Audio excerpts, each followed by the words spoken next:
the latest military news update. This is AFP Community News, hosted by Rob Susan every 12 noon, Mondays to Fridays. Only here on DWDD Armed Forces Radio. One AFP for a stronger Philippines.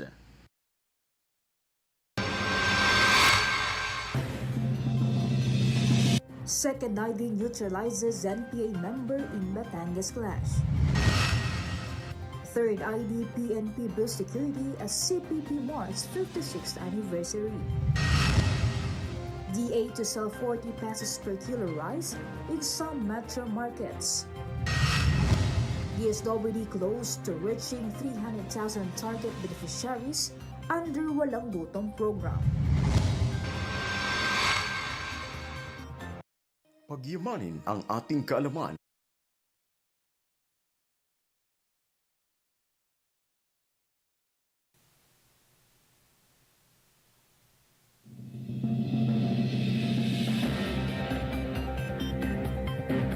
Good day everyone, as well to our troops at Camp Emilio Ginaldo, Quezon City.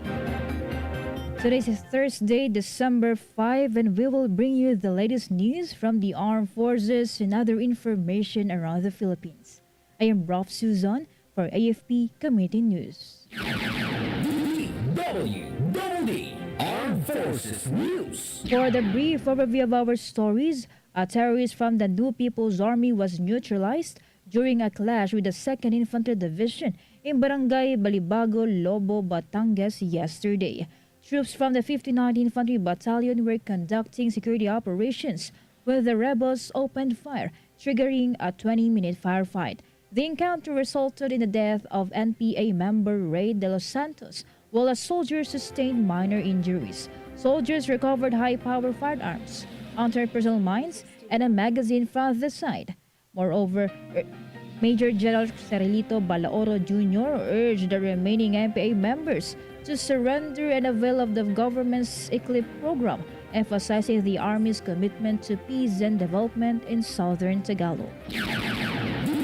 DWDD Armed Forces News. 3rd Infantry Division and Police Regional Office Region 6 heightened the alert levels ahead of the Communist Party of the Philippines' 56th anniversary on December 26.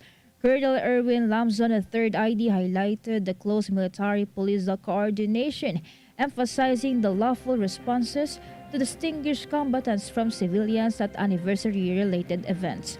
Authorities urged the residents to stay vigilant and report the suspicious activities. The CPP-NPA remains designated as a terrorist organization by the government. Armed Forces Radio. Let us hear more updates from Bea about PBBM administers oath to 36 new AFP generals and flag officers. Yes, Rolf, President Ferdinand Marcos Jr. led the oath-taking of 36 newly promoted Armed Forces of the Philippines generals and flag officers, including PMA Superintendent Vice Admiral Cesar Bernard Valencia at Malacanang Palace yesterday. The officers pledged allegiance to the Constitution and vowed to uphold national security. PBBM also recognized the AFP as the bedrock of the country's sovereignty and urged them to embody public service ideals by training troops with skill and empathy. Meanwhile, Vice Admiral Valencia reaffirmed PMA's commitment in producing principled leaders equipped to face modern security challenges. This Betty is reporting for AFP Community News, one AFP for a stronger Philippines. Thank you, Bea. DWDD Armed Forces News. President Ferdinand Marcos Jr. lauded the Anti-Terrorism Council for its role in combating terrorism and promoting peace during the Council's 33rd regular meeting and year-end celebration at Malacanang.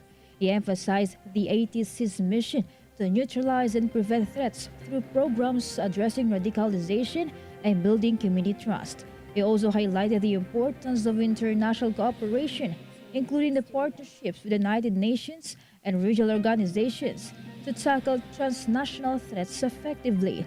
Meanwhile, the president called for the strengthened global ties to enhance the national security and uphold unity and responsibility in counter-terrorism efforts.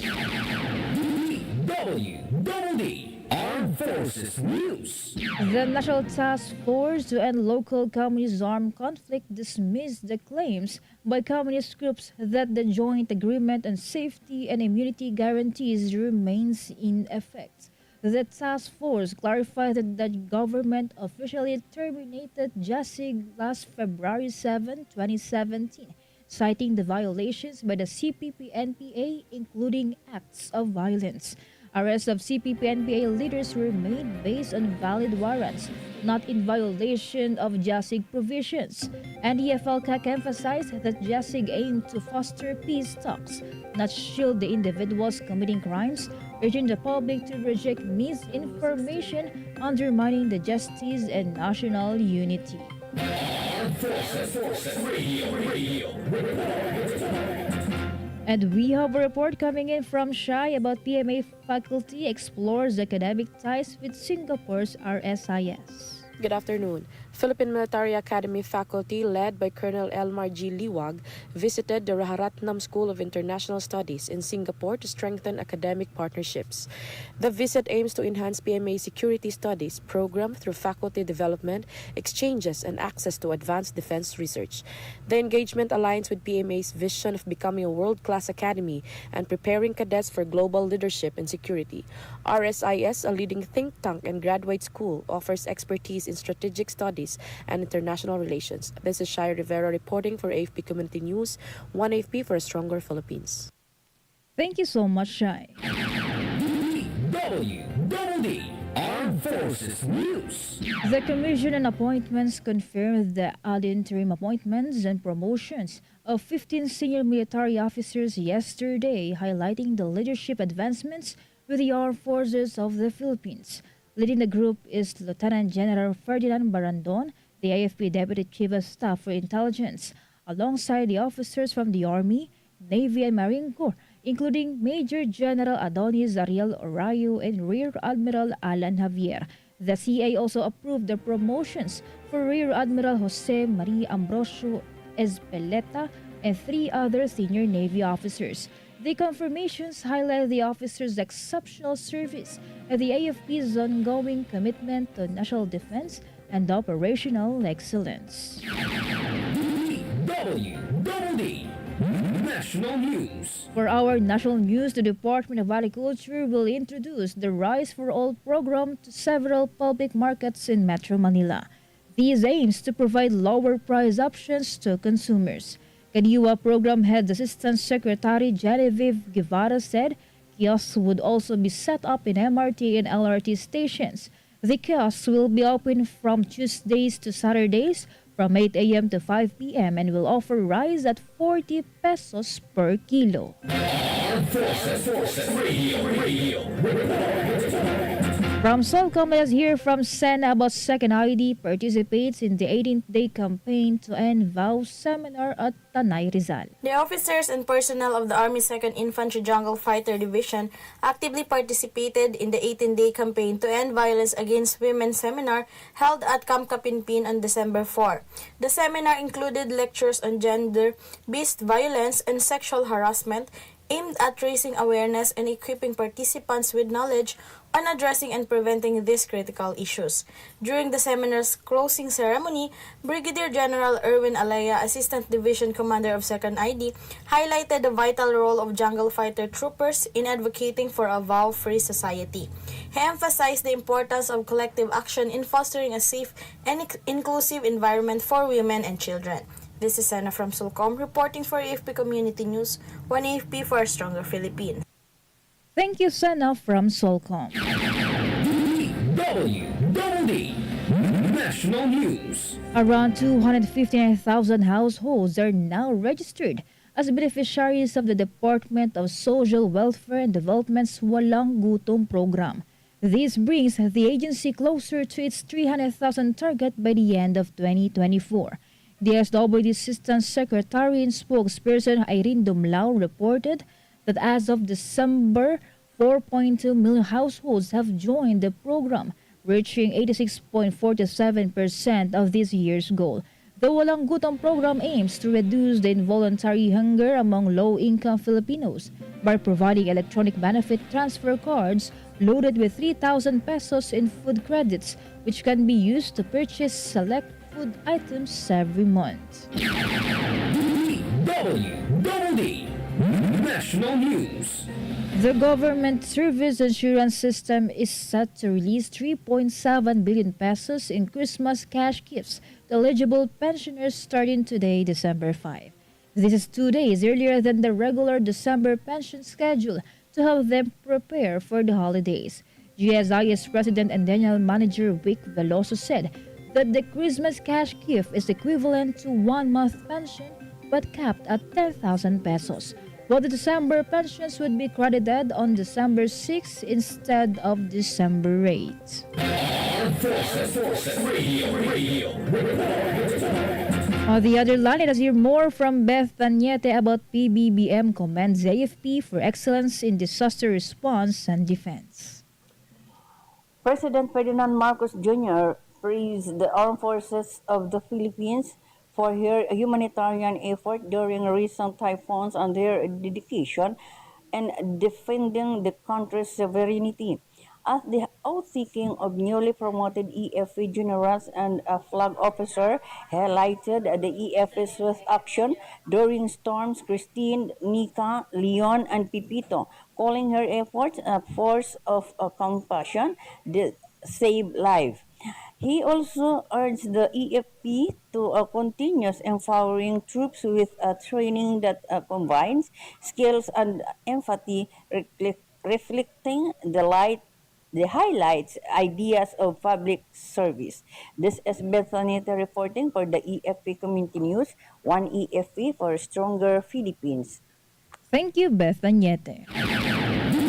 DWDD National News. For other story, President Ferdinand Marcos Jr. said the country is aiming for big plans in trade and commerce. The chief executive met with World Trade Organization Director General Director Ngozi Okonjo-Iweala to highlight the country's big plans to strengthen its trade partnerships with WTO members. Marcos said these plans are among those things they picked up from attending the business conference abroad.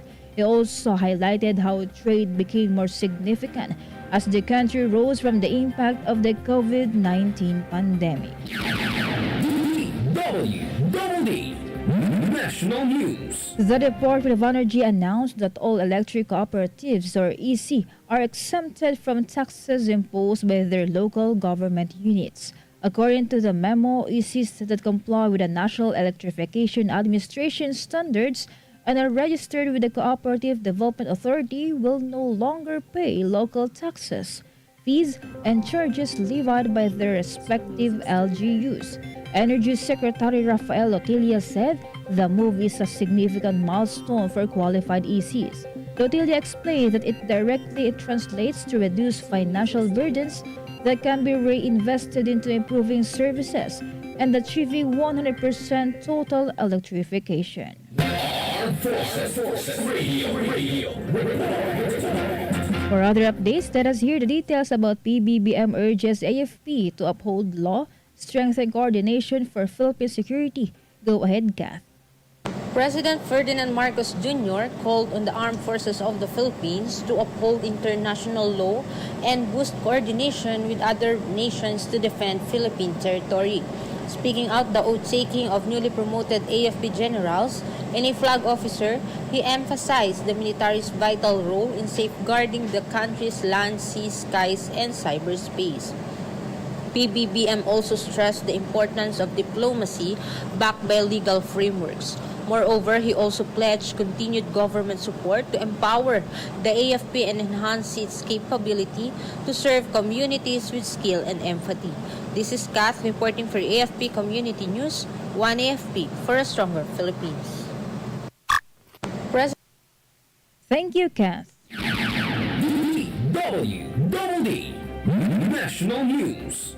For other development story, the DSWD's integration of responsible parenthood and family planning into 4Ps contributed to the achievement of the Philippine Population and Development Plan of Action 2023 to 2028.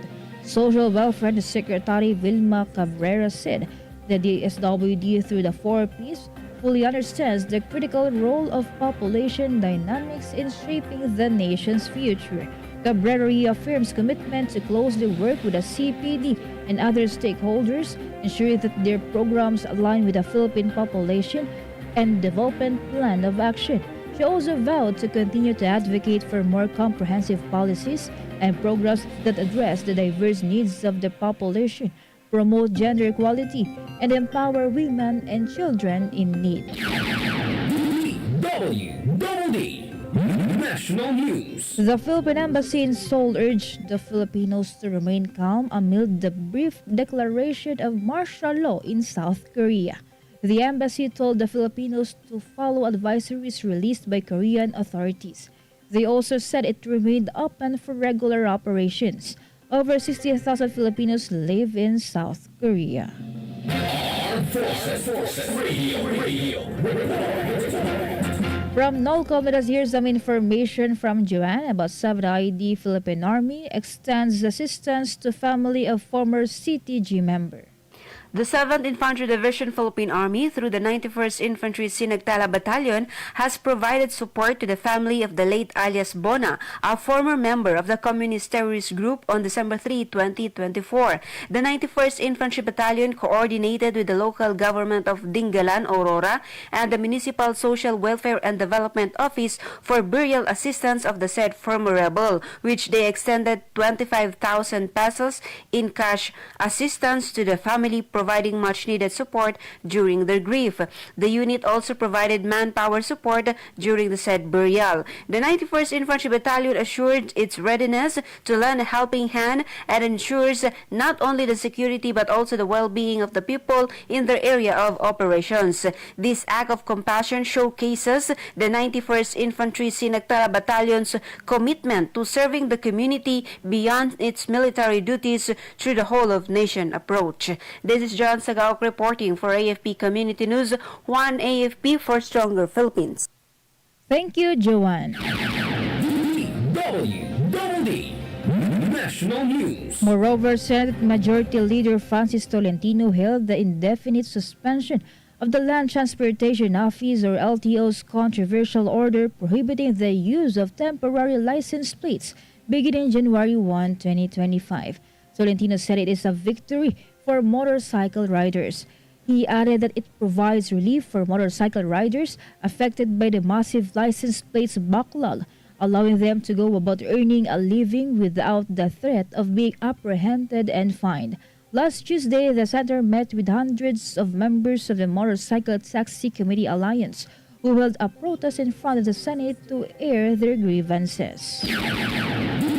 DWDD National News. The Department of Tourism is constructing the first tourist rest area in the province of Antique. DOT Secretary Cristina Garcia Frasco said the initiative stemmed from the directive of President Ferdinand Marcos Jr.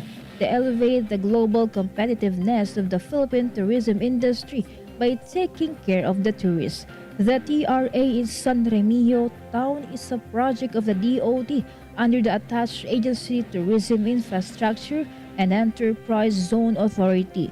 It aims to bring comfort to travelers with clean restrooms, including shower areas, charging stations, and a pasalubong center. It also features solar panels and a rainwater harvesting system. Armed Forces Radio. And now let's hear a report on the ground about PBBM highlights Philippines' global role in counter-terror ISM. Going for the details, Leonor. President Ferdinand Marcos Jr. hailed the Philippines' progress as a reliable and active global partner in combating terrorism during the 33rd Anti-Terrorism Council regular meeting at Malacanang. He emphasized strengthened ties with international allies, including the United Nations and regional organizations, enhancing the country's capacity to address global security threats. The President also highlighted the Council's initiatives beyond the neutralizing threats, such as programs to prevent terrorism-related violence, empower local leaders, and engage youth through dialogue to build a safer, more united Philippines.